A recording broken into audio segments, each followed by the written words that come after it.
The snow was falling silently over Sevastopole, but death was moving faster than anyone could see. One woman, a single Soviet sniper, was about to prove that the front lines weren't just a man's battlefield. By the end of her first month, she would leave a trail of corpses the Nazis couldn't explain, and the world would begin to whisper her name.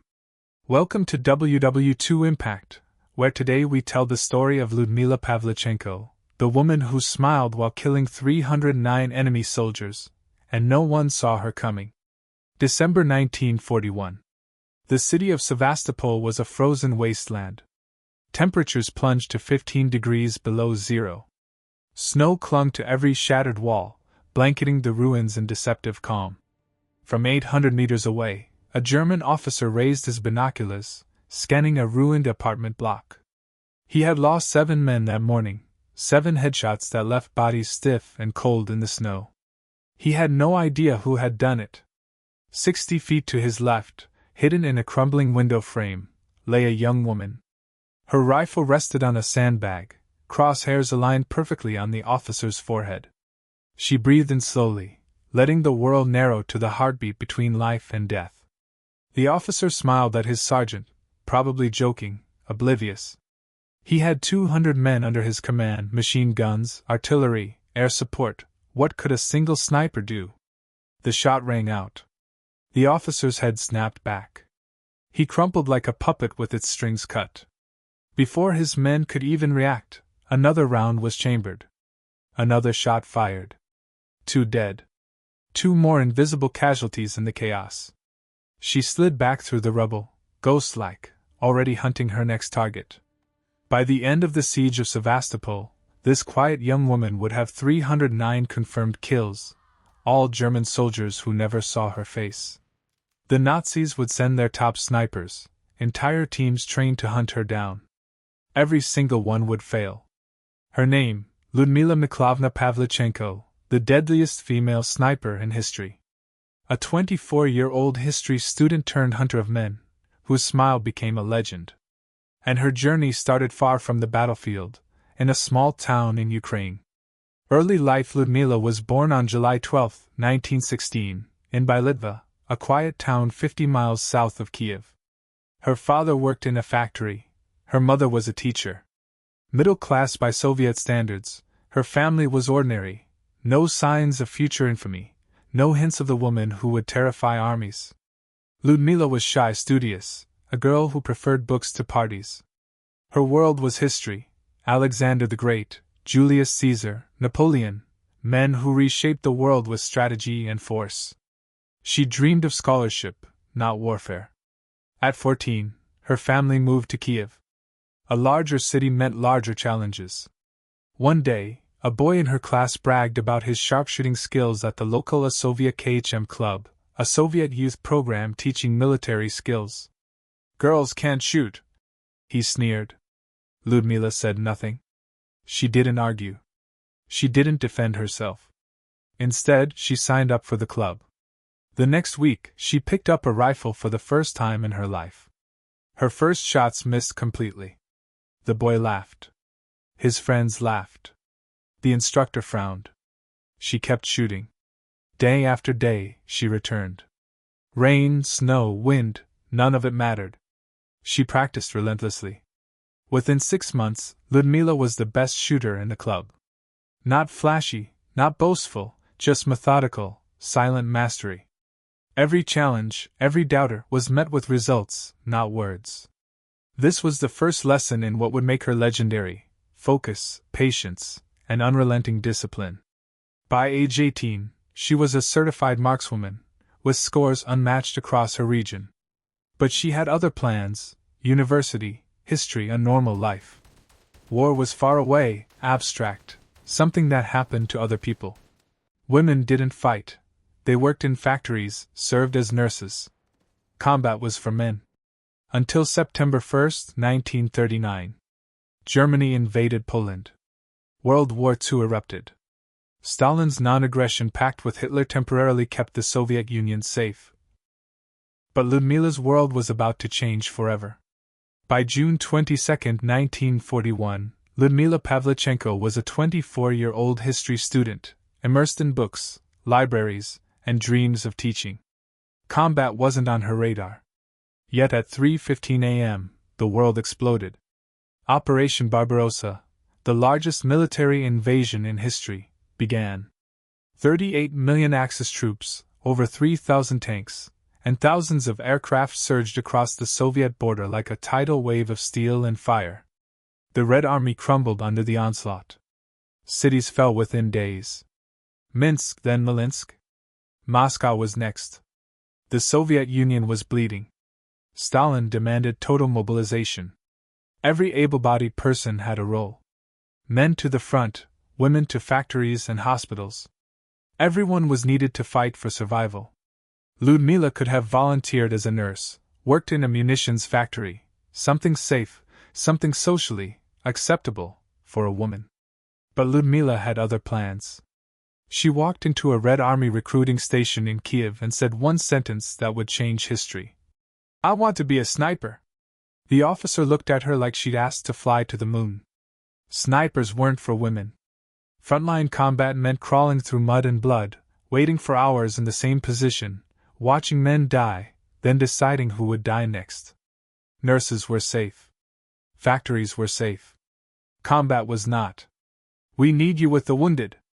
Save lives, not take them," the officer said. "I'm not a nurse," Ludmila replied. "I'm a sharpshooter. I have my marksmanship certificate right here." She slid the paper across the desk. Her scores were impressive, top marks in her region. Combat experience? None. Watching someone die? Never. 3 days without sleep, waiting for one perfect shot? Not yet. Rejection followed rejection. 6 recruiting stations turned her away. Women didn't fight. They couldn't handle combat. They'd get killed. She persisted. She didn't argue. She didn't plead. She just kept moving forward, until finally, a desperate officer agreed to test her. "Fine," he said. "Show me your skills." She was handed a Mosin Nagant rifle, the same she had trained with at the club. The officer set up a paper target. Ludmila loaded, aimed, fired. Bullseye. Bullseye.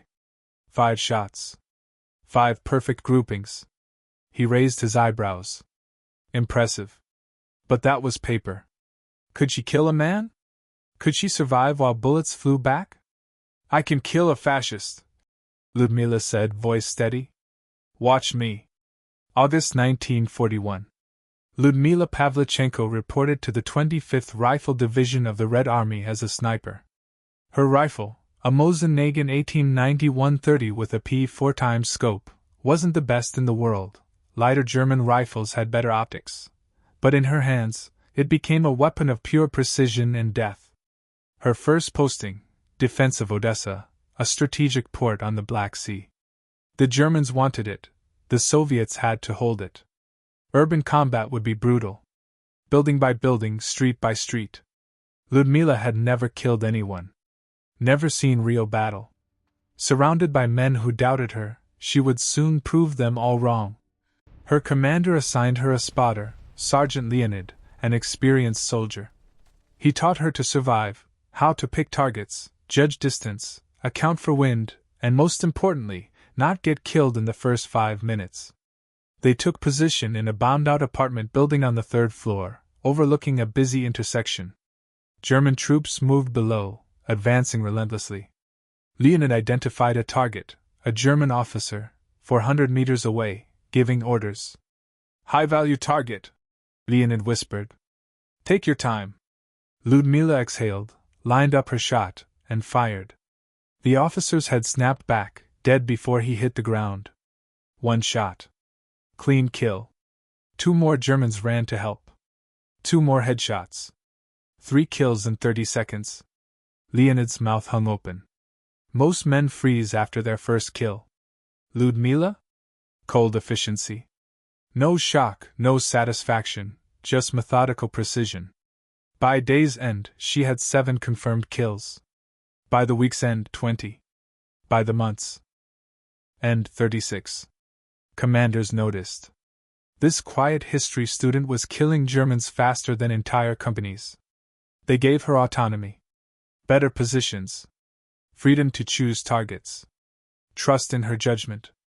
Ludmila developed her own methods, never firing from the same spot twice, waiting hours, or days, for the perfect shot, turning patience into her deadliest weapon.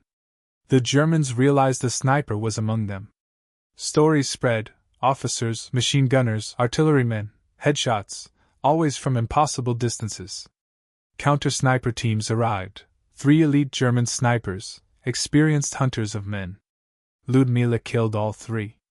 1 shot each. The rumor became legend, the sniper smiled while killing.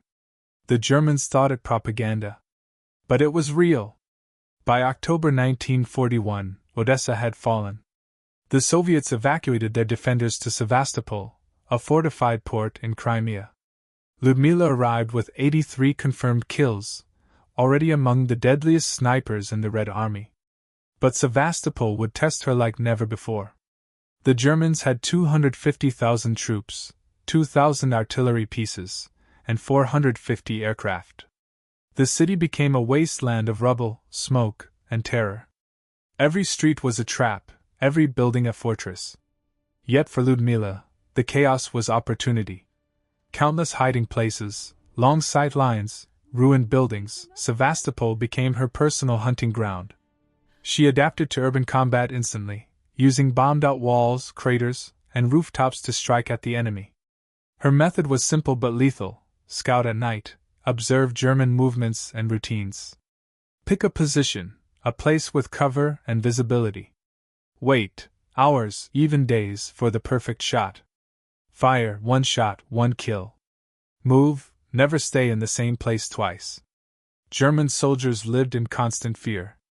Officers, gunners, snipers, anyone in her line of sight could die without warning.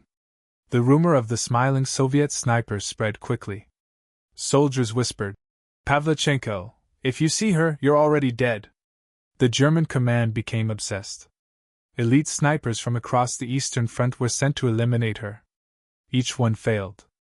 One duel became legendary. A German master sergeant, 89 confirmed kills, arrived in December 1941, tasked with ending the Soviet huntress. He set up in a ruined church, patient, professional, confident.